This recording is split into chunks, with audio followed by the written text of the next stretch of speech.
भारत और पाकिस्तान के बीच सैन्य कार्रवाई रुकने के बाद यह पहली बैठक है और यह माना जा रहा है कि उसके बाद ये दरअसल इस पूरे घटनाक्रम की समीक्षा की जा रही है और आगे किस तरह से चीजों को संचालित करना है इस पर भी विचार विमर्श किया जा रहा है।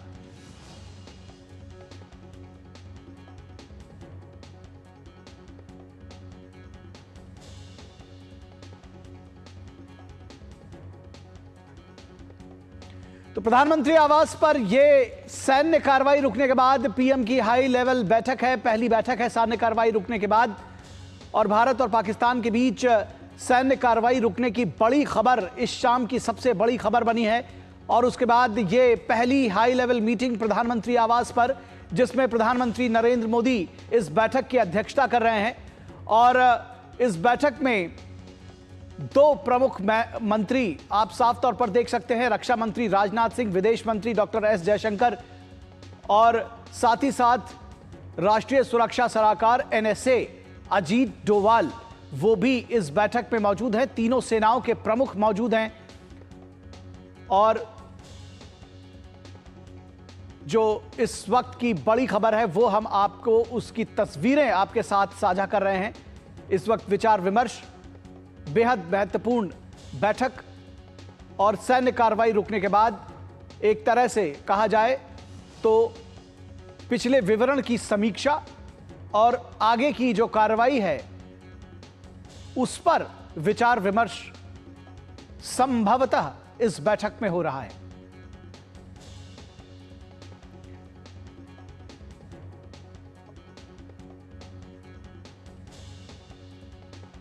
तो विचार विमर्श हो रहा है, विचारों का आदान प्रदान, ये आप साफ तौर पर इस बैठक में देख सकते हैं। टॉप लेवल मीटिंग अगर कहा जाए तो गलत नहीं होगा। रक्षा मंत्री Rajnath Singh, NSA Ajit Doval, doctor S Jaishankar, तीनों सेनाओं के प्रमुख प्रधानमंत्री नरेंद्र मोदी की अगुवाई में चिंतन, मंथन, मनन और समीक्षा करते हुए प्रधानमंत्री आवास पर बड़ी बैठक, सैन्य कार्रवाई दोनों देशों के बीच, भारत और पाकिस्तान के बीच सैन्य कार्रवाई का आज चौथा दिन था। 72 घंटे तक ये ऑपरेशन चला लगभग, जिसको सीधे तौर पर देखा जाए ऑपरेशन सिंदूर के साथ में इस कार्रवाई की, सैन्य कार्रवाई की शुरुआत हुई थी। दरअसल 22 अप्रैल को जिस तरह से पहलगाम में पाकिस्तान ने कायराना हमला किया था और मौत के घाट उतार दिया था, शहीद कर दिया था हमारे 26 हिंदू पर्यटकों को, उसके बाद भारतीय सेना ने यह कार्रवाई की थी। भारतीय सुरक्षा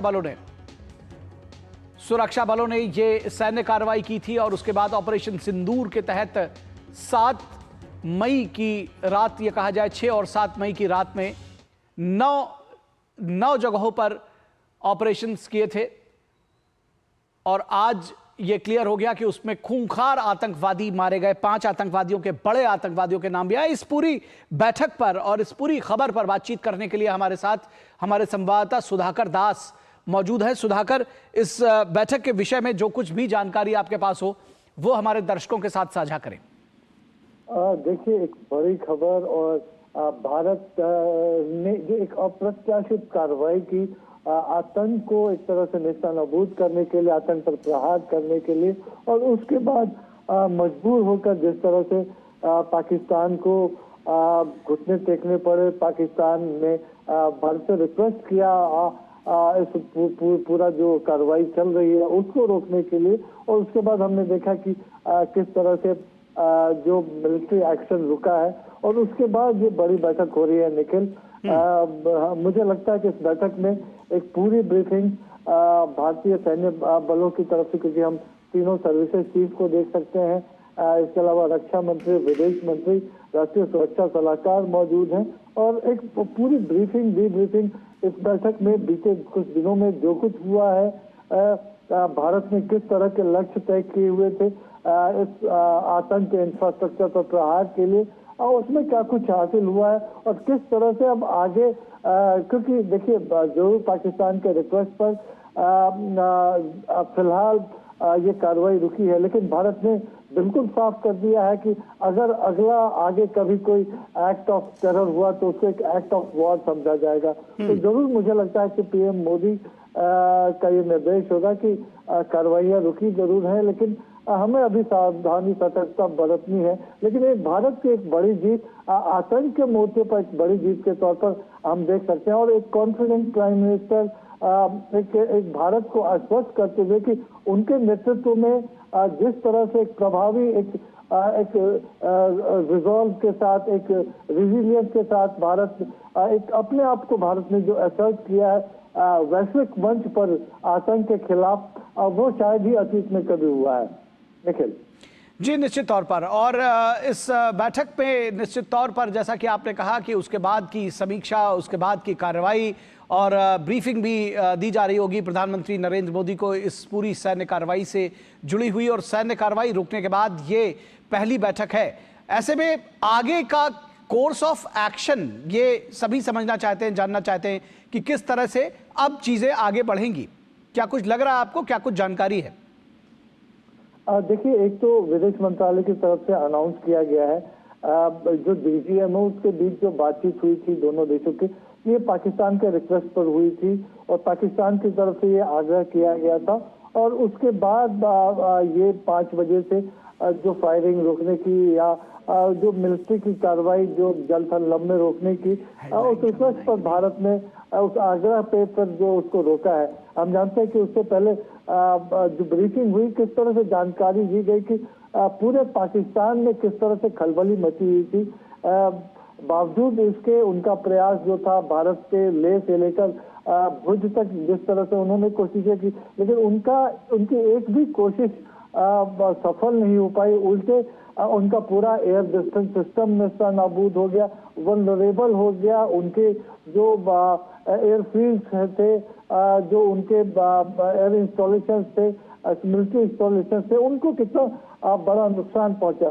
तो उसके बाद अब कल देखना पड़ेगा निखिल, क्योंकि तय ये हुआ है कि 12 मई को दिन में 12 बजे एक बार फिर से जो director general of military operation होते हैं दोनों देशों के, दोनों फिर से बातचीत करेंगे, एक रिव्यू करेंगे। तो मुझे लगता है कि भारत एक कॉशियस रवैया अपनाएगा, लेकिन भारत एक कॉन्फिडेंस के साथ इसमें आगे बढ़ेगा, क्योंकि ये भारत ने सिर्फ पाकिस्तान के रिक्वेस्ट को, उनके आग्रह को एक तरह से एक्सेप्ट किया है। और जिस तरह से उन्होंने इस पूरे सैन्य अभियान में मुंह की खाई, जो दुष्प्रचार वो कर रहे थे उसमें उन्होंने मुंह की खाई, और पूरे अंतर्राष्ट्रीय समुदाय को भी ये बात समझ में है। और जिस तरह से पूरा अंतर्राष्ट्रीय समुदाय भारत के साथ, प्रधानमंत्री मोदी के साथ खड़ा नजर आया, तो एक कॉन्फिडेंस सेना, एक पूरा एक कॉन्फिडेंस गवर्नमेंट, और सबसे बड़ा प्रधानमंत्री मोदी का एक स्पष्ट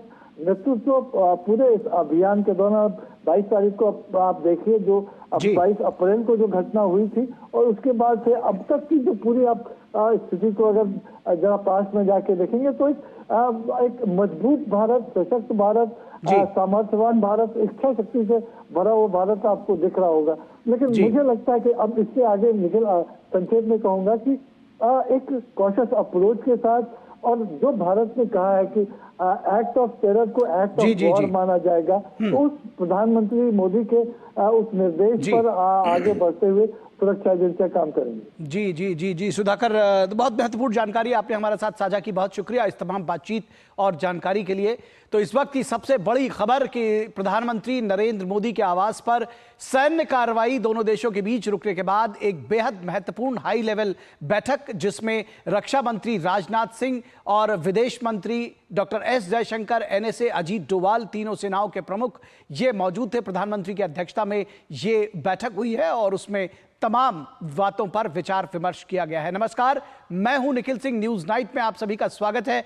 और न्यूज नाइट में आज हम आपको साफ तौर पर दिखाएंगे जो लगातार बदलती हुई परिस्थितियां हैं, जो लगातार बदलती हुई खबरें हैं, वो हम आपको लगातार दिखाते रहेंगे। जो न्यूज अपडेट्स हैं वो न्यूज नाइट में हम आपको दिखाते रहेंगे। लगातार पल पल जिस तरह से खबरें आ रही हैं उनसे हम आपको रूबरू कराते रहेंगे। आपको बताएंगे कि दोनों देशों के बीच में, भारत और पाकिस्तान के बीच में सैन्य कार्रवाई और गोलाबारी रोक देने की बात हुई है और इस पर सहमति बनी है। तो इससे जुड़ी हुई तमाम हम खबरें आपको दिखाएंगे। क्या कुछ रहा है इस 72 घंटे के संघर्ष के दौरान, भारत ने क्या कुछ हासिल किया है, यह हम आपको न्यूज नाइट के इस विशेष अंक में दिखाएंगे।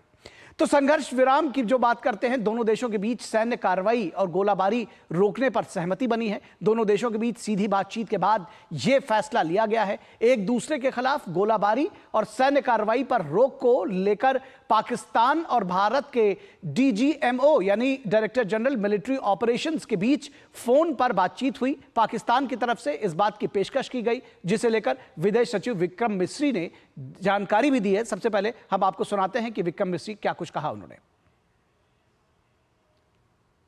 The Director General of Military Operations of Pakistan called the Director General of Military Operations of India at 15:35 hours earlier this afternoon.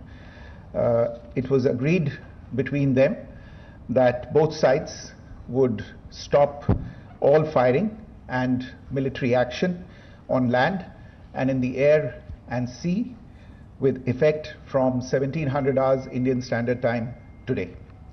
Instructions have been given on both sides to give effect to this understanding. The Directors General of Military Operations will talk again on the 12th of May at 1200 hours. तो 12 मई को दिन में 12 बजे दोबारा बातचीत होगी director general military operations की दोनों देशों के बीच में, और उसके बाद आगे की चीजें तय की जाएंगी। लेकिन फिलहाल गोलाबारी और सैन्य कार्रवाई को रोक दिया गया है। विदेश मंत्री डॉक्टर एस जयशंकर ने भी भारत और पाकिस्तान के बीच सैन्य कार्रवाई रोके जाने की सहमति की पुष्टि की है। सोशल मीडिया प्लेटफॉर्म एक्स पर इसकी जानकारी देते हुए डॉक्टर एस जयशंकर ने लिखा कि भारत और पाकिस्तान के बीच आज गोलाबारी और सैन्य कार्रवाई रोकने पर सहमति बनी है।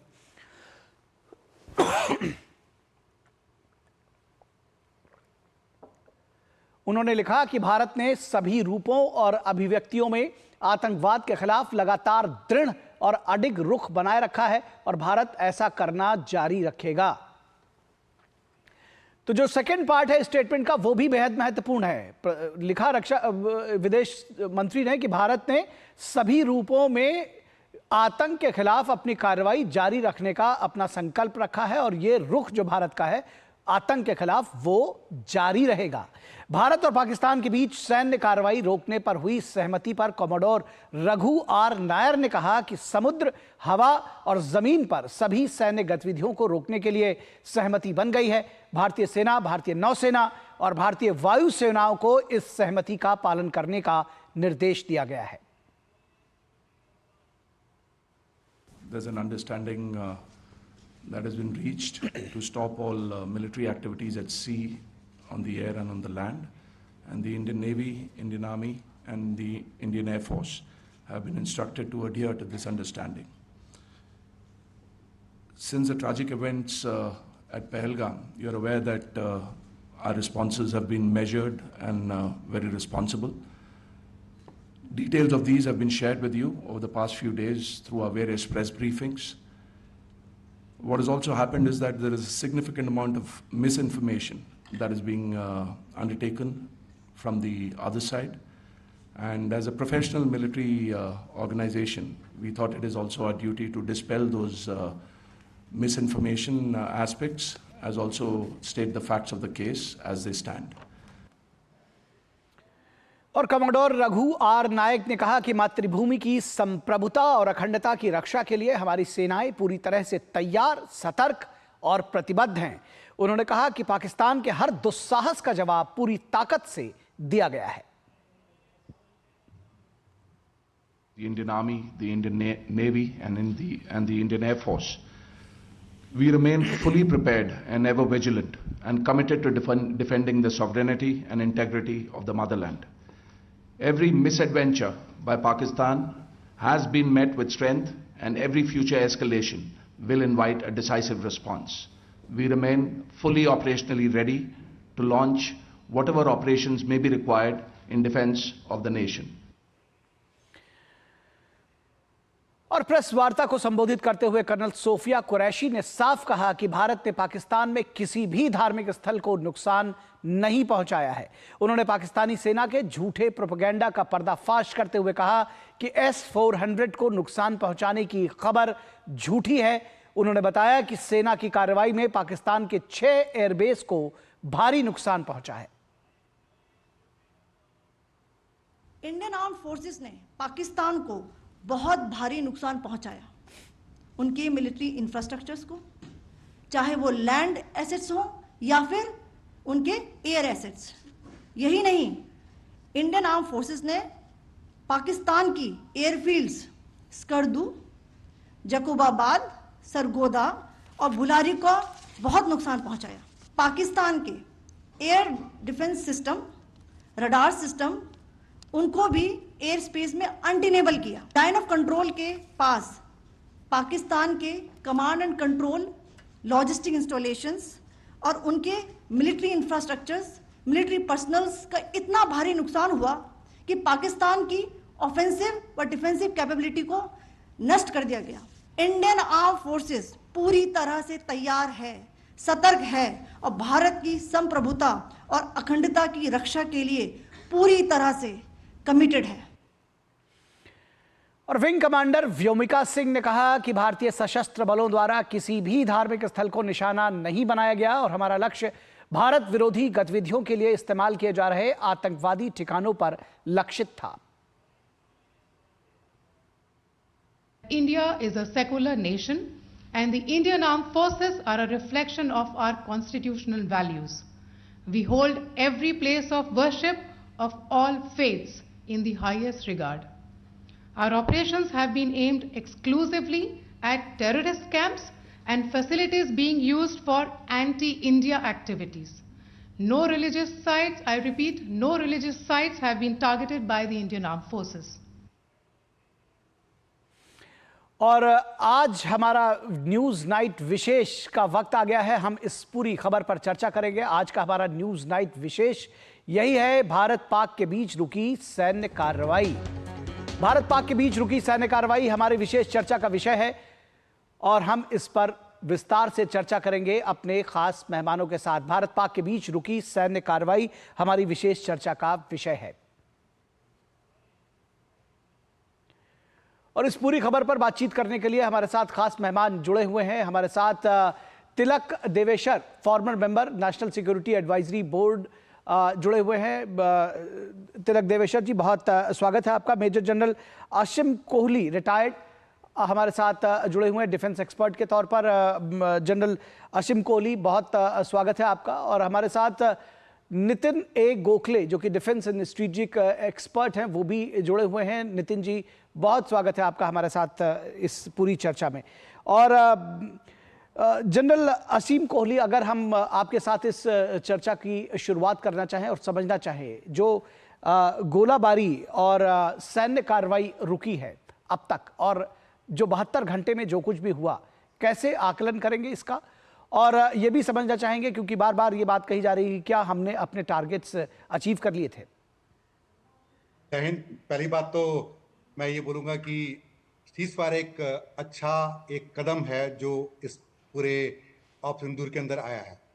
जहाँ तक पूरी एक्टिविटीज़ की बात रही, इंडिया ने एक बहुत अच्छा एक एक्शन लिया था अगेंस्ट टेररिस्ट एक्ट जो हमारे देश में हुआ। उसके बाद में एक रिएक्शंस होते रहे दोनों साइड से। पाकिस्तान ने शुरू किया, फिर हमने शुरू किया। At the end of it हमें खुशी इस बात की है कि पहली बात तो हमने अपनी लिमिट ऑफ टॉलरेंस जो है जी पाकिस्तान को, पूरे वर्ल्ड को दिखा दी। और दूसरी चीज है कि सीज फायर की मांग उन्होंने करी। और अब जो हम जिस मुकाम पे हैं, सबसे इंपॉर्टेंट चीज ये है कि हम किन टर्म्स एंड कंडीशन के ऊपर इसको हम अभी इस पूरे सीज फायर को आगे लेकर जाएंगे जी। जो आपने क्वेश्चन पूछा कि हमारा मकसद क्या था, मकसद जो एक्चुअली है वो मुझे पूरा भरोसा है अपनी गवर्नमेंट पे, अपने तीनों सेना के जो होंगे उनके चीफ के ऊपर, मकसद उन्हें क्लियरली बताया होगा। और अगर हमने सीज फायर किया है तो वो एक मकसद के पास में हम पहुंचे होंगे सीज फायर केवल इस समय गोलाबारी रोकने का एक ऑर्डर है।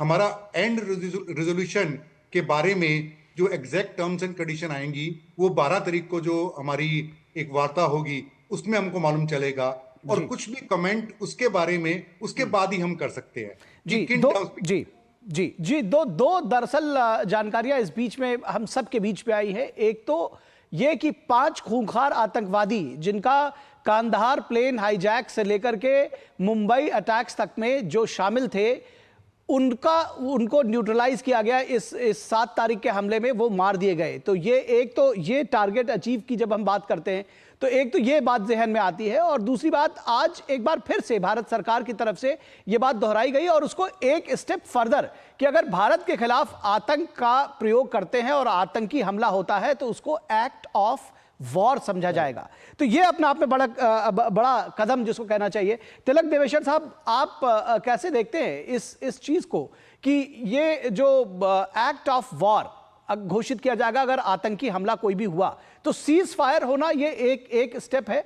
जाहिर तौर पर शांति के पक्षधर हर व्यक्ति चाहते हैं कि सीज फायर हो, लेकिन साथ ही साथ भारत ने यह भी क्लियर किया कि आतंकी हमले बर्दाश्त नहीं है।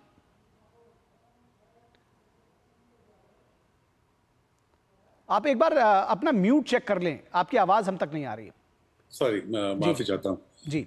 ये बहुत महत्वपूर्ण कदम है, क्योंकि ये जो भारत की, हिंदुस्तान की जो युद्ध की जो डॉक्ट्रिन है उसमें एक ये बहुत इंपॉर्टेंट एडिशन है कि अगर कोई भी हमारे ऊपर आतंक फैलाएगा, आतंक की कोशिश करेगा, हम उसे एक्ट ऑफ वॉर मानेंगे।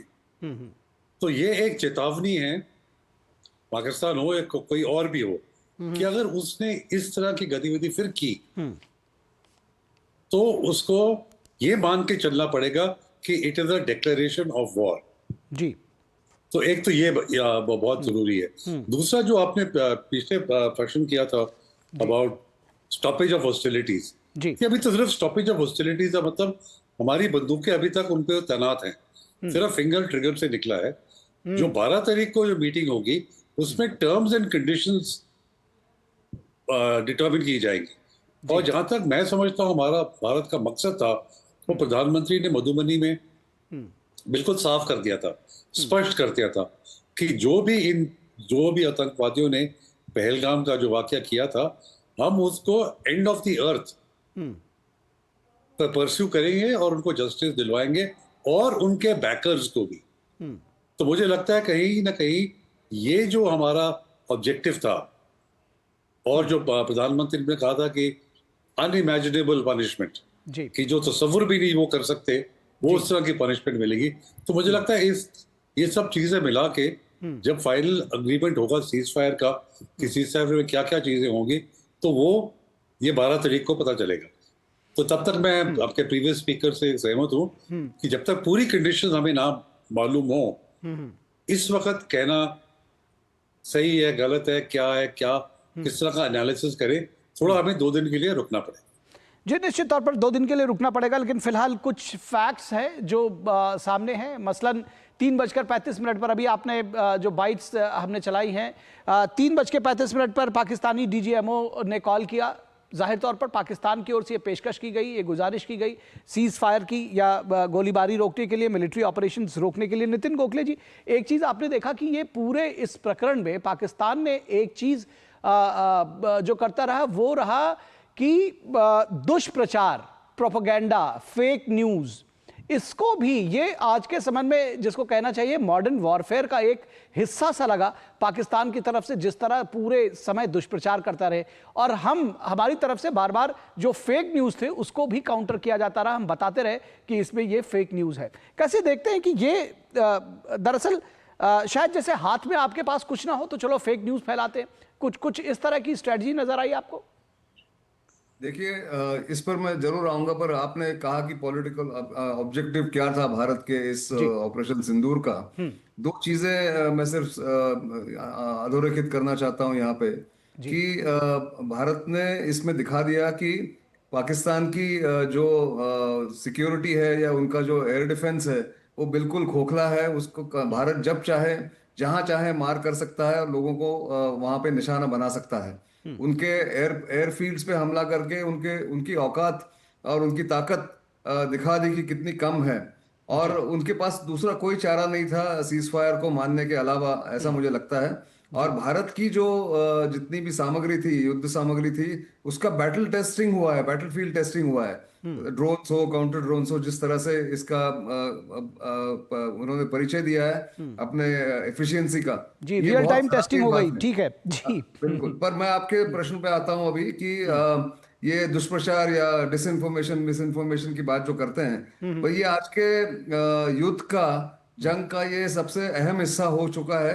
कॉग्निटिव वॉरफेयर जिसको कहते हैं। ये काइनेटिक वॉर शुरू होने से पहले ही कॉग्निटिव वॉरफेयर शुरू हो जाता है कि दुष्प्रचार हो, उसमें डिसइंफॉर्मेशन आती है, उसमें झूठ बोला जाता है, और पाकिस्तान ये बहुत सालों से करता आ रहा है। अभी हम इसको काउंटर करने में सक्षम हो गए हैं या फिर उस तरफ बढ़ रहे हैं, और इस बार मैं कहूँगा पीआईबी फैक्ट चेक और बाकी हमारे सरकारी अफसरों ने और सरकारी हमारे प्रेस कॉन्फ्रेंस वगैरह ने इसको पूरी तरह से खारिज किया। तो मुझे लगता है ये जो हथियार पाकिस्तान इस्तेमाल करता रहा है इतने सालों से, उसकी जो लॉन्जेविटी होती है, जो कितनी देर वो उसका इस्तेमाल कर सकता है, ये बहुत कम हो गई है। अभी 2 दिन के लिए चल सकता है, 1 दिन के लिए चल सकता है, पर बहुत इफेक्टिवली हम लोगों ने इसको काउंटर किया है भारत से, और भारत के डिप्लोमेट्स ने पश्चिमी जो भी मीडिया हाउसेस है वहां जाके, चैनल्स पे जाके, तो मैं समझता हूँ ये भी इस समय का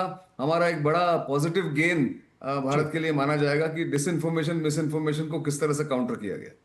जी, निश्चित तौर पर मिस इन्फॉर्मेशन को कैसे काउंटर किया गया, ये भी एक बड़ा चैलेंज था, और निश्चित तौर पर पीआईबी फैक्ट चेक से लेकर तमाम सारी चीज़ें, क्योंकि जैसे ही शुरू में आता था कि कुछ इस तरह की चीज़ें आई हैं पाकिस्तान की तरफ से, कुछ ही समय में या शायद कुछ घंटों में उसको क्लियर कर दिया जाता था कि ये भ्रामक है, गलत है। अगर हम इस बात को समझना चाहें मेजर जनरल आसिम कोहली, कि ये जो पूरा संघर्ष रहा है, और ख़ास तौर पर जो 7 तारीख को जिस तरह से ऑपरेशन सिंदूर शुरू किया गया, कैसे देखते हैं कि जब ये कहते हैं कि एक तरह से हमारी रियल टाइम वॉरफेयर टेस्टिंग भी हुई, और जो हमारे ऑब्जेक्टिव्स थे वो भी काफ़ी कुछ अचीव हुए, इस लिहाज से कि आज जो खबर आई कि 5 खूंखार आतंकवादी जो तमाम हमलों में शामिल थे, और सबसे बड़ी बात वो सिर्फ भारत के खिलाफ ही आतंक उन्होंने फैलाने का काम नहीं किया था, इंटरनेशनल टेररिस्ट थे, उनको भारत ने न्यूट्रलाइज किया। जो आपने बात पूछी, सबसे इंपॉर्टेंट चीज जो मैं इस पूरे इसमें समझ रहा हूं कि एक उनके टॉप लीडरशिप गई, वो एक अच्छी बात है जी। दूसरा एक बड़ा इंपॉर्टेंट क्लियर जो एक फैक्ट सामने आया, not only in front of India, पूरे वर्ल्ड के सामने, कि ये देखो ये लोग सब वहां पर थे, जिसके लिए the whole world was looking for कि ये लोग कहां पे हैं और क्या है, जानते सब थे, लेकिन फैक्ट उनके सामने आया। नंबर 2, कि टॉप हायरार्की के जाने के बाद में एक किसी भी ऑर्गेनाइजेशन में एक स्टेबिलिटी के लिए दोबारा टाइम आता है जी। और नंबर 3 जो आप बोल रहे थे कि हमारे जो काम हुए जितने भी, जैसे मिस्टर नितिन गोखले ने भी बोला, एक टेस्ट था हमारा नेशन रिस्पॉन्स का, और ये टेस्ट जो होता है व्हेन एक्ट ऑफ वॉर होता है, ये टेस्ट खाली मिलिट्री कैपेबिलिटी का एक टेस्ट नहीं होता, ये होल ऑफ नेशन रिस्पॉन्स का होता है। जिस तरह से हमने इंडस वाटर ट्रीटी का यूज किया, जिस तरह हमने अपने डिप्लोमेटिक चैनल्स को यूज किया टू गार्नर दी वर्ल्ड का ओपिनियन, और जिस तरह से प्रेशर आया पाकिस्तान के ऊपर, ये सब हमारी कलेक्टिव रिजॉल्व है देश की जो सामने आई, और ये एक बड़ी अच्छी चीज है, क्योंकि आई डोंट नो आप लोग कितना एग्री करेंगे, मैं 100% एक चीज का मेरा विचार है कि आप पाकिस्तान को अभी कुछ टाइम तक चुप कराएंगे, लेकिन पाकिस्तान को मैं समझता हूं एक इर्रेशनल स्टेट है, वो किस फॉर्मेट में उनकी सर्वाइवल इस चीज के ऊपर है कि आप टेररिज्म के थ्रू इंडिया के अंदर डिस्टेबिलिटी बनाएं, तो फॉर्मेट क्या होगा। इसलिए बड़ी अच्छी स्टेटमेंट पहले ही आ गई थी दोपहर के टाइम पे, जब हमारी गवर्नमेंट ने बोला कि एनी एक्ट ऑफ जो टेररिज्म है वो एक्ट ऑफ वॉर माना जाए, बट इसका मैनिफेस्टेशन किस तरीके से आगे होगा वो एक बड़ा जरूरी मुद्दा है, जो 12 तारीख की मीटिंग में क्लियर होना चाहिए, और पूरे वर्ल्ड को ये क्लियर होना चाहिए कि हियर आफ्टर अगर कोई भी चीज होती है, कल को कोई और किसी सैनिक ठिकाने पे जैसे टेररिस्ट अटैक होते हैं वो होते हैं, तो हमारा रिस्पॉन्स बड़ा क्लियर होगा एंड हमको इसके आगे भी रिजॉल्व दिखानी है, बिकॉज मैं नहीं मानता कि पाकिस्तान हमारे इस सीज़फायर की टर्म्स एंड कंडीशन को सीरियसली फॉलो करेगा even for next 2-3 years, may be 2-3 years. मतलब मेरा तो ये था कि जब तक हम उसकी विल पावर को इतना नहीं तोड़ देते कि वो नीज पे आ जाता, शायद हम बोले कि सीज़फायर वो नीज पे आ गया, but I feel international pressure was one thing because of various international conditions also, and Pakistan prepared नहीं था। पहलगांव के ऊपर हमने जो रिस्पांस दी, मेरे को नहीं लगता कि वो उसके लिए प्रिपेयर्ड था। तो उसको अचानक ये जो एक इंडिया की एक बड़ी रिजोल्यूट, बड़ी स्ट्रांग रिस्पांस मिली, उसके लिए जो प्रिपेयर नहीं था, उसके कारण ही उसको अपने इस सीज़फायर की डिमांड पे आने लगा। Of course international pressure was there, but इसकी मैनिफेस्टेशन सीज़फायर की टर्म्स एंड कंडीशन की एक बड़ा इंपॉर्टेंट पहलू होगा, और हमारी नेशनल रिजॉल्व इसके आगे ही हमको कंटिन्यू करनी पड़ेगी शो करने के लिए। जी, निश्चित तौर पर ये नेशनल रिजॉल्व आगे कंटिन्यू करनी पड़ेगी, शो करनी पड़ेगी। इस पर हमारी चर्चा जारी रहेगी। आप सभी लोग हमारे साथ बने रहें, दर्शकों आप भी हमारे साथ बने रहें। हम रुकेंगे यहाँ पे एक छोटे से ब्रेक के लिए, कहीं मत जाइएगा, जल्द हाजिर होंगे। सस्ते वाले दाल मसाले स्वाद हुआ बेकार, MDH की हल्दी मिर्ची धनिया करे कमाल, ये रंग दे, ये खुशबू दे, ये तीखा, ये कम पड़े, क्या निराला MDH masala. Do you feel conscious while smiling? Say goodbye to your worries because an orthodontist can help you feel confident. Be it a child, a teenager, or even a working professional, braces and aligners can help you get that stunning smile. Consult your nearest orthodontist. To learn more, visit the Indian Orthodontic Society's website, bracesspecialists.com. विभाग अनेक, complaint box 1।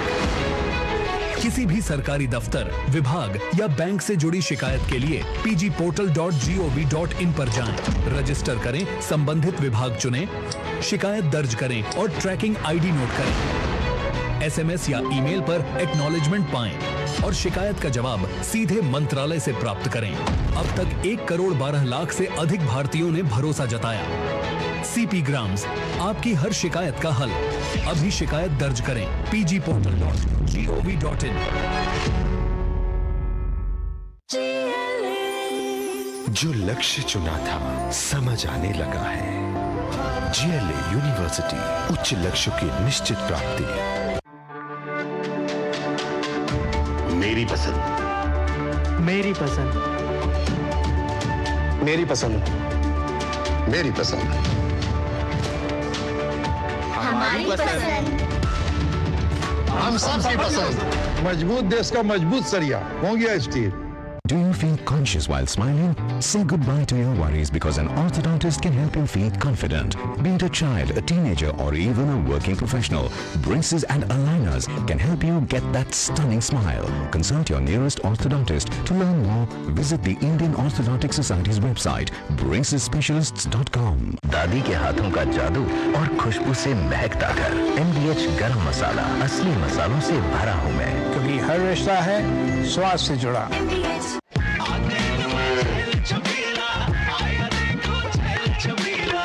एक कपिला, अरे भाई सब एक ही जैसा होता है। ये लो साधारण पशु आहार।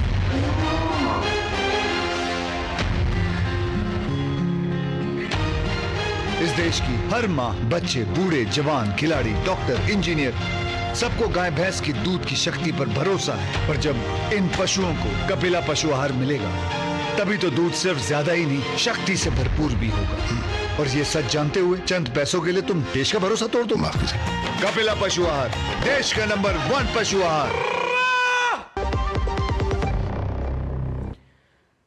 स्वागत है आपका ब्रेक के बाद, और हम चर्चा कर रहे हैं भारत और पाकिस्तान के बीच सैन्य कार्रवाई पर रोक, गोलीबारी पर रोक हुई है, और पाकिस्तान की ओर से की गई जो बातचीत हुई है उसमें ये पहल की गई, पाकिस्तान की ओर से गुजारिश हुई और उसके बाद ये सैन्य कार्रवाई रोकी गई है। 12 मई को एक बार फिर 12 बजे दोनों देशों के डायरेक्टर जनरल मिलिट्री ऑपरेशंस बात करेंगे और उसके बाद आगे की कार्रवाई, या ये कहा जाए कि आगे की जो शर्तें हैं इस सीज फायर की या गोलीबारी जो रोकी गई है उस पर बातचीत की जाएगी। हमारे साथ 3 खास मेहमान जुड़े हुए हैं। Tilak Devasher, former member national security advisory board of India, इसके साथ ही साथ major general Asim Kohli, retired defence expert के तौर पर, Nitin A Gokhale, defence and strategic expert. Tilak Devasher, आगे के लिए अगर समझा जाए तो कैसे देखते हैं आगे की राह, क्योंकि अब ये बात हो रही है कि भारत ने ये साफ कर दिया है कि किसी भी तरह का अगर आतंकी हमला होता है तो उसको एक्ट ऑफ वॉर समझा जाएगा। ये क्या डिफरेंस है, कैसे इसको समझा जाए कि एक्ट ऑफ वॉर समझा जाएगा तो क्या परिवर्तन आ जाएगा? नहीं, उससे तो क्योंकि हमने पहले ही डिक्लेयर कर दिया है जी। अब तक पाकिस्तान आतंकी हमले करता रहता था और वो समझता था क्योंकि दोनों मुल्क जो हैं वो न्यूक्लियर वेपन्स स्टेट्स हैं तो वो आपस में लड़ाई नहीं करेंगे जी। बालाकोट में हमने ये दिखा दिया कि अंडर द न्यूक्लियर ओवरहैंग भी हम there is space for conventional war. अब जो होगा आपने जो डिक्लेयर किया है, और मुझे लगता है खैर शायद ये सीजफायर एग्रीमेंट में भी लिखा जाए कि दोनों कंट्रीज एक्सेप्ट करती हैं कि अगर कहीं भी क्या कहते हैं टेरर का वाकया हुआ जी, और जिसके रूट्स दूसरे मुल्क में जाते हैं तो it will be considered an act of war.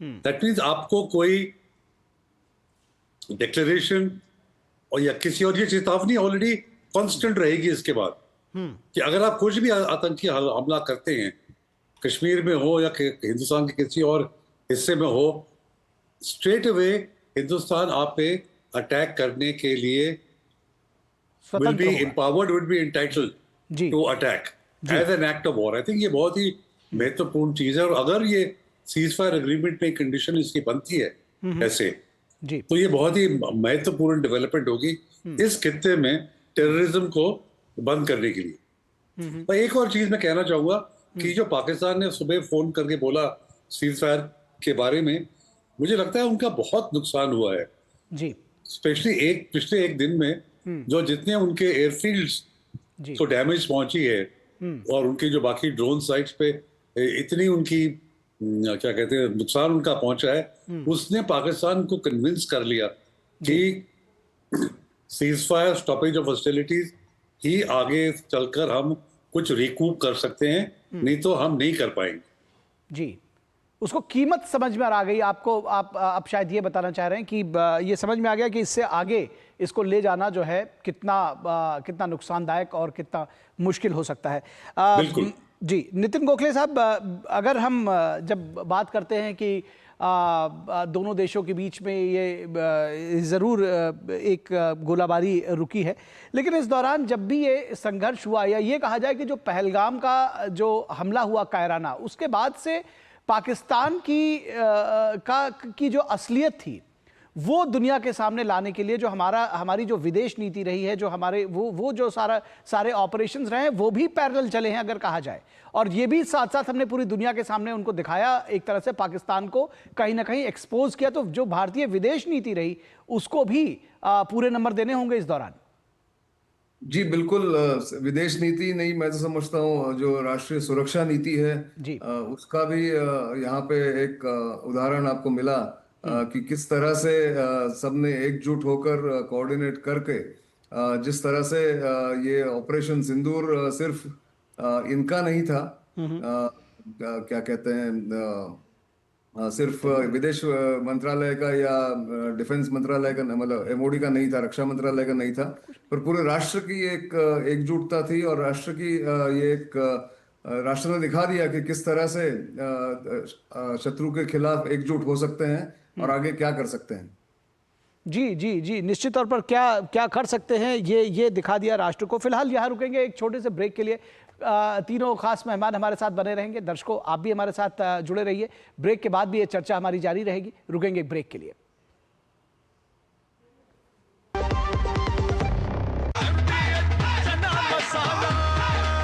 अब छोलिया हो या लोबिया, सफेद चने या काले चने, सब कुछ मजेदार बने। मैडम, राजमा चुटकी में पकेगा। अच्छा, लिख के दीजिएगा। लिख के तो बेस्ट चावल खुल के खिलेगा। लिख के दे दो। क्या मैडम? आशीर्वाद आटा, फुलका ऐसे फूलेगा कि आप फूले नहीं समाएंगे। ये खुद लिख के दे रहे हैं, स्कैन कीजिए। क्वालिटी सर्टिफिकेट, 100% आटा, 0% मैदा, 40 से भी ज्यादा टेस्ट, गेहूं पे रोटी औरों से ज्यादा नरम। आशीर्वाद आटा, क्वालिटी का वादा, लिख के ले लो। जब धरती चीर कर निकलता है लोहे का पत्थर और मिलता है मोंगिया के जोश से, फिर तपता है, पिघलता है और बनता है फौलाद। अब होता है सरिया सारी खूबियों के साथ। मोंगिया स्टील, मजबूत देश का मजबूत सरिया। जो लक्ष्य चुना था समझ आने लगा है। GLA यूनिवर्सिटी, उच्च लक्ष्य की निश्चित प्राप्ति। Work from home, high salary, बस एक क्लिक में। अरे वाह! अनजान लिंक्स पर क्लिक मत कीजिए। RBI कहता है जानकार बनिए, सतर्क रहिए। Do you feel conscious while smiling? Say goodbye to your worries because an orthodontist can help you feel confident. Be it a child, a teenager, or even a working professional, braces and aligners can help you get that stunning smile. Consult your nearest orthodontist. To learn more, visit the Indian Orthodontic Society's website, bracesspecialists.com. शादी का kitchen महके जहाँ, Goldy kitchen king मसाले हो वहाँ। गोल्डी लाई है fresh lock technology, जो रखे मसालों को हर समय फ्रेश। ब्रेक के बाद आप सबका फिर से स्वागत है और हम चर्चा कर रहे हैं सैन्य कार्रवाई पर। दोनों देशों के बीच में रोक लगी है और इस पर हम आपको लगातार अपडेट्स भी दे रहे हैं और इसके साथ ही साथ हम इस पर अपने खास मेहमानों के साथ चर्चा भी कर रहे हैं। हमारे साथ 3 खास मेहमान जुड़े हुए हैं। तिलक देवेश्वर जी जुड़े हुए हैं, रिटायर्ड मेजर जनरल असीम कोहली जुड़े हुए हैं और नितिन ए गोखले हमारे साथ इस पूरी चर्चा पर जुड़े हुए हैं। मेजर जनरल असीम कोहली के पास जाएंगे। क्या हमारे साथ खास मेहमान जुड़े हुए हैं? मैं जानना चाहूँगा अपने पैनल से। Yes please. जी जी, जनरल कोहली, ये आपसे जानना, जनरल कोहली आपसे जानना समझना चाहेंगे कि ये जो है, ये जो पूरा इंसिडेंट हुआ, इससे जो है हमारी सेनाओं की प्रिपेयर्डनेस भी पता चली है और आगे किस तरह की चीज़ों से हमें निपटना है, शायद उसके लिए भी एक जिसको कहना चाहिए कि हमारे पास अवसर भी सामने आया है। कैसे देखते हैं इसको? डेफिनेटली जो आपने बोला डिफेंस प्रिपेयर्डनेस का, वो मालूम चलिए। मैं आपको एक चीज यहाँ पे अपना व्यू देना चाहूंगा कि this was not a full scale war. इसमें अगर आप नोट करें, आईबी क्रॉस नहीं हुई, कॉन्टैक्ट बैटल कोई नहीं हुई कहीं पे जी। सो जो डिफेंस प्रिपेयर्डनेस की बात है, सर्टेन जो एस्पेक्ट होते हैं हमारे डिफेंस प्रिपेयर्डनेस के जी, और मैं इसको बोलूंगा कि टिपिकल फुल स्केल वॉर होती है तो ये प्री डी डे ऑपरेशन है, जिसमें एयर, आर्टिलरी, ड्रोन्स, अभी मिसाइल्स, ये सब यूज होती हैं उसके अंदर जी। तो as far as that aspect is concern, हमारा डिफेंस प्रिपेयर्डनेस चेक हुआ है जी। और दूसरी चीज, एक हमको फ्यूचर वॉर के लिए हमें कुछ लेसन्स मिले हैं कि हमारे डिफेंस प्रिपेयर्डनेस में किस चीज की ज्यादा जरूरत होगी, क्योंकि मैं हैरान नहीं हूंगा कि आगे आने वाले समय में इस तरह की चीजें ज्यादा हों, क्योंकि अगर एक्ट ऑफ टेरर को हम एक्ट ऑफ वॉर बोल रहे हैं, अगर हम डिक्लेयर करेंगे और पाकिस्तान मेरे हिसाब से अपनी हरकतों से बाज नहीं आएगा, आप फुल स्केल वॉर करेंगे या इसी टाइप के एक्ट दोबारा करेंगे। नेक्स्ट थिंग, एक जो फोबिया क्रिएट किया होता है एनिमी कंट्रीज ने, चाहे पाकिस्तान ने, चाहे उनके पास में चाइना के वेपन है, उसका एक फोबिया क्रिएट किया होता है। उनकी more than real image project की जाती है कि ये उनकी कैपेबिलिटी इतनी ज्यादा है, वो एक सामने आ गई। उनका जो एक फैक्ट है, फैक्चुअल कैपेबिलिटी है, वो सामने आ गई। चाहे वो ड्रोन्स थे, चाहे वो ड्रोन्स जो थे वो टर्की के आए हुए थे, चाहे वो मिसाइल थी, जो चाहे एयरक्राफ्ट थे जो चाइना के थे, उनका एक चीज सामने आ गया। तो ये एक बड़ा इंपॉर्टेंट फैक्ट है और हमारे अपनी प्रिपेयर्डनेस में जो भी पहलगाम में हुआ, उसके ऊपर एक इंट्रोस्पेक्शन कि ये क्यों हुआ और इसके लिए हम क्या कर सकते थे, ये सब हमारी जो प्रिपेयर्डनेस का सवाल है वो है। और इससे हमें बहुत सारे लेसन्स लेना बहुत जरूरी है, क्योंकि मैं दोबारा बोल रहा हूं, it was not a full scale war, it was kinetic non contact battle, जिसके अंदर फेस टू फेस हमने आईबी क्रॉस नहीं किया और कोई आपस में टैंक्स या और इन्फेंट्री की फाइट्स नहीं हुई है। जी जी जी, निश्चित तौर पर। तिलक देवेश्वर जी, आपसे अगर इसको समझना चाहे, जैसा कि अभी जनरल कोहली ने कहा कि पाकिस्तान एक्सपोज हो गया, 72 घंटे के संघर्ष में पाकिस्तान को हमने एक्सपोज कर दिया अगर सीधे मायने में देखा जाए, और उसके साथ ही साथ जो हमारा एयर डिफेंस सिस्टम था वो भी किस तरह से कारगर है ये भी हमने दिखाया। अब अगर हम आगे की सिक्योरिटी की बात करें, देश के सिक्योरिटी की बात करें, किस तरह से ये एक अवसर के तौर पर हमको देखता है कि चीज़ों को और बेहतर किया जाए, स्ट्रेंथन किया जाए, अगर कहीं कोई कमियां रह गई हैं, लूप होल्स रह गए हैं तो उनको भी देखा जाए, और हम कितना और आगे बढ़ सकते हैं इसमें, ये भी देखने की बात है। सही कहा। इसका मायना तो अब तीनों सर्विसेज लेंगी कि क्या क्या पॉजिटिव्स, क्या क्या नेगेटिव्स, कहाँ इंप्रूवमेंट करनी है, ये सब तो उसका जायजा ऑटोमेटिकली लिया जाएगा।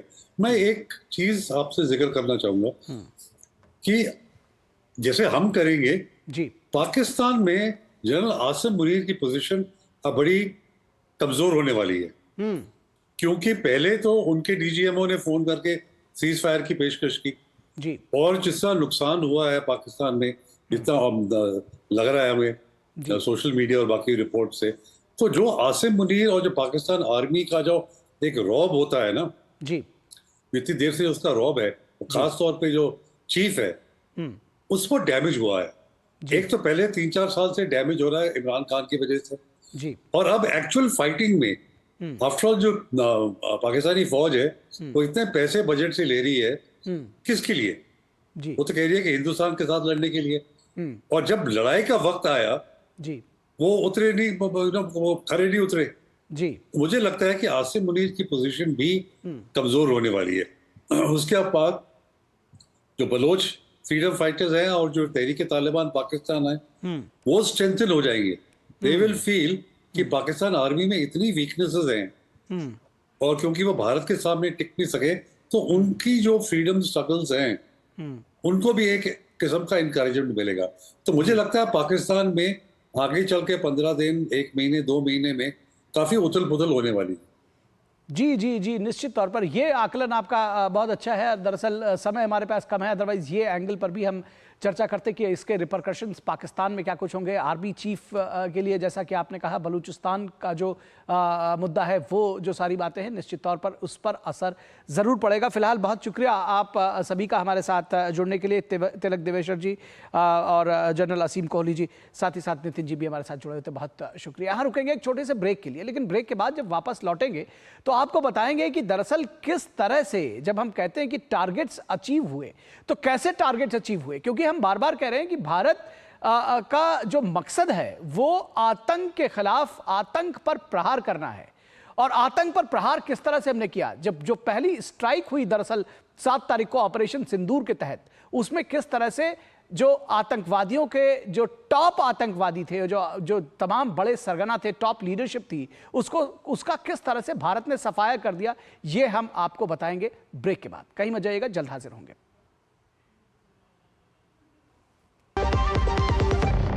सस्ते वाले दाल मसाले स्वाद हुआ बेकार, MDH की हल्दी मिर्ची धनिया करे कमाल, ये रंग दे, ये खुशबू दे, ये तीखा, ये कम पड़े, क्या निराला MDH मसाला। मैडम, राजमा चुटकी में पकेगा। अच्छा, लिख के दीजिएगा। लिख के तो बेस्ट चावल खुल के खिलेगा। लिख के दे दो। क्या मैडम? आशीर्वाद आटा फुल्का ऐसे फूलेगा कि आप फूले नहीं समाएंगी। ये खुद लिख के दे रहे हैं, स्कैन कीजिए। क्वालिटी सर्टिफिकेट, 100% आटा, 0% मैदा, 40 से भी ज्यादा टेस्ट, गेहूं पे रोटी औरों से ज्यादा नरम। आशीर्वाद आटा, क्वालिटी का वादा, लिख के ले लो। शादी का किचन महके जहाँ, गोल्डी किचन किंग मसाले हो वहाँ। गोल्डी लाई है फ्रेश लॉक टेक्नोलॉजी जो रखे मसालों को हर समय फ्रेश। मेरी पसंद, मेरी पसंद, मेरी पसंद, मेरी पसंद, हमारी पसंद, हम सबकी पसंद। मजबूत देश का मजबूत सरिया होंगे स्टील। जो लक्ष्य चुना था समझ आने लगा है। GLA यूनिवर्सिटी, उच्च लक्ष्य की निश्चित प्राप्ति। वीडियो लाइक करने के पैसे मिलेंगे? So easy! अनजान लिंक्स पर क्लिक मत कीजिए। RBI कहता है जानकार बनिए, सतर्क रहिए। स्वागत है आपका ब्रेक के बाद। और भारत के प्रहार में तमाम पाकिस्तान के जो खूंखार आतंकी थे वो ढेर हो गए, और उसके बावजूद पाकिस्तान का जो प्रोपेगेंडा था वो जारी रहा। प्रोपेगेंडा वार को भारत ने लेकिन उस प्रोपेगेंडा वार को भी नाकाम कर दिया। इस प्रोपेगेंडा वॉर के पीछे पाकिस्तान का मकसद अपने झूठ को फैलाना और भारत के हाथों मिल रही जोरदार मार का सच दबाना है। लेकिन भारत सटीक जानकारी देकर पाकिस्तान के झूठ को लगातार इस संघर्ष के दौरान बेनकाब करता रहा। भारतीय सेना के हाथों अपने तमाम हमले नाकाम होता देख पाकिस्तान अब जंग में झूठ के सहारे लोगों को बरगलाने में जुटा हुआ है। ऑपरेशन सिंदूर के तहत पाकिस्तान में आतंकियों के ठिकाने पर वार करने के बाद भारत अब पाकिस्तान की तरफ से छेड़े गए प्रोपेगेंडा वॉर से भी सफलतापूर्वक निपट रहा है। ऑपरेशन सिंदूर के बाद पाकिस्तान ने पुरानी तस्वीरों और वीडियो को हालिया जंग से जुड़ा बताकर पेश करना शुरू किया है, जबकि हकीकत से दूर दूर तक इसका कोई नाता नहीं है। पाकिस्तान के एक समाचार चैनल AIK न्यूज के लाइव टीवी प्रसारण में एक वीडियो को लेकर दावा किया गया है कि पाकिस्तान ने उधमपुर एयरबेस को नष्ट कर दिया है, जबकि पाकिस्तान का ये दावा पूरी तरह झूठ है। भारत सरकार के पत्र सूचना कार्यालय PIB की फैक्ट चेक टीम ने अपनी जांच में इस खबर को फर्जी बताया है। PIB के मुताबिक ये वीडियो राजस्थान के हनुमानगढ़ में एक केमिकल फैक्ट्री में आग लगने का है। ये भारत पाकिस्तान की मौजूदा स्थिति से संबंधित नहीं है। इसी तरह की वीडियो में दावा किया जा रहा है कि नगरोटा एयरबेस पर पाकिस्तान ने हमला कर दिया है, जबकि PIB की फैक्ट चेक टीम ने इस खबर को फर्जी बताया है। PIB के मुताबिक ये काफी पुराना वीडियो है, जिसे मूल रूप से अक्टूबर 2024 में इंस्टाग्राम पर पोस्ट किया गया था। ऐसी एक पोस्ट में भटिंडा एयरफील्ड को नष्ट करने का दावा किया गया है, जबकि भटिंडा एयरफील्ड पूरी तरह से सुरक्षित है। इसके साथ ही एक भारतीय वायुसेना के विमान दुर्घटना की खबर भी फैलाई जा रही है, जबकि ये खबर भी सरासर झूठ है। PIB की टीम ने बताया कि वायरल हो रहा ये वीडियो भारतीय वायुसेना के एक जगुआर विमान का है, जो मार्च 2025 में एक नियमित प्रशिक्षण उड़ान के दौरान अंबाला में दुर्घटनाग्रस्त हो गया था।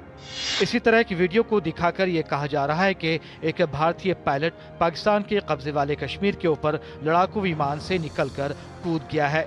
एक दूसरे वीडियो में भारतीय महिला वायुसेना pilot squadron leader Shivani Singh को पाकिस्तान में पकड़ लिए जाने का फर्जी वीडियो भी जारी किया गया है। PIB की फैक्ट चेक टीम ने अपनी जांच में इन दोनों खबरों को पूरे तरीके से फर्जी बताया है। एक वीडियो में हिमालय क्षेत्र के विभिन्न इलाकों में भारत के 3 लड़ाकू विमान के दुर्घटनाग्रस्त होने की खबर भी दिखाई जा रही है, जबकि PIB ने अपनी जांच में इस खबर को फर्जी बताया है। PIB के मुताबिक ये तस्वीर 2016 की है। सोशल मीडिया पर साझा किए गए एक वीडियो में दावा किया जा रहा है कि भारत ने ननकाना साहिब गुरुद्वारे पर ड्रोन हमला किया है, जबकि ये खबर भी पूरी तरह से फर्जी है। सोशल मीडिया पर एक वायरल पोस्ट में एक भारतीय चौकी को नष्ट करने का भ्रम भी फैलाया जा रहा है। PIB ने अपनी जांच में इस दावे को फर्जी पाया और साथ ही इसके ऑपरेशन सिंदूर के बाद की किसी गतिविधि से संबंधित नहीं होने की भी बात कही है। इसी तरह अल जजीरा इंग्लिश ने अपने सोशल मीडिया हैंडल X पर एक पोस्ट में जम्मू कश्मीर में श्रीनगर हवाई अड्डे के आसपास करीब 10 विस्फोट होने की बात कही थी, जबकि ये खबर भी गलत है। एक निजी मीडिया चैनल द्वारा ये भी दावा किया जा रहा है कि दिल्ली मुंबई एयरलाइन मार्ग पर सेवाएं अस्थायी रूप से बंद हैं, जबकि PIB ने इस खबर को फर्जी बताया है। इसी प्रकार सोशल मीडिया पर जयपुर एयरपोर्ट पर विस्फोटों की आवाज़ सुनाई देने वाले वायरल दावे को लेकर जयपुर के जिला कलेक्टर और मजिस्ट्रेट ने बताया है कि ये खबर तथ्यहीन और भ्रामक है और जयपुर एयरपोर्ट पूर्ण रूप से सुरक्षित है। सोशल मीडिया पोस्ट में यह भी दावा किया जा रहा है कि पाकिस्तान द्वारा किए गए साइबर हमले के कारण भारत का 70% बिजली ग्रिड खराब हो गया है, जबकि फैक्ट चेक में ये दावा पूरी तरह से फर्जी पाया गया है। एक वीडियो में दावा किया जा रहा है कि भारत पाकिस्तान के बीच तनाव बढ़ने के बाद भारतीय सैनिक रो रहे हैं और अपनी चौकियां छोड़ रहे हैं। पीआईबी के मुताबिक ये वीडियो 27 अप्रैल को इंस्टाग्राम पर पोस्ट किया गया था और इसका भारतीय सेना से कोई संबंध नहीं है। इसी बीच विदेश सचिव विक्रम मिस्री ने पाकिस्तान द्वारा फैलाए गए फर्जी खबरों से दूर रहने का आग्रह किया है। उन्होंने कहा कि पाकिस्तानी एजेंसी द्वारा लगातार झूठे दावे किए जा रहे हैं। The claim about the Air Force station in Sirsa being destroyed, completely false, as you've seen. The claim about the Air Force station in Suratgarh being destroyed, completely false again, as you have seen. There's a claim that has been made that the S-400 base at Adampur was destroyed, completely false, once again.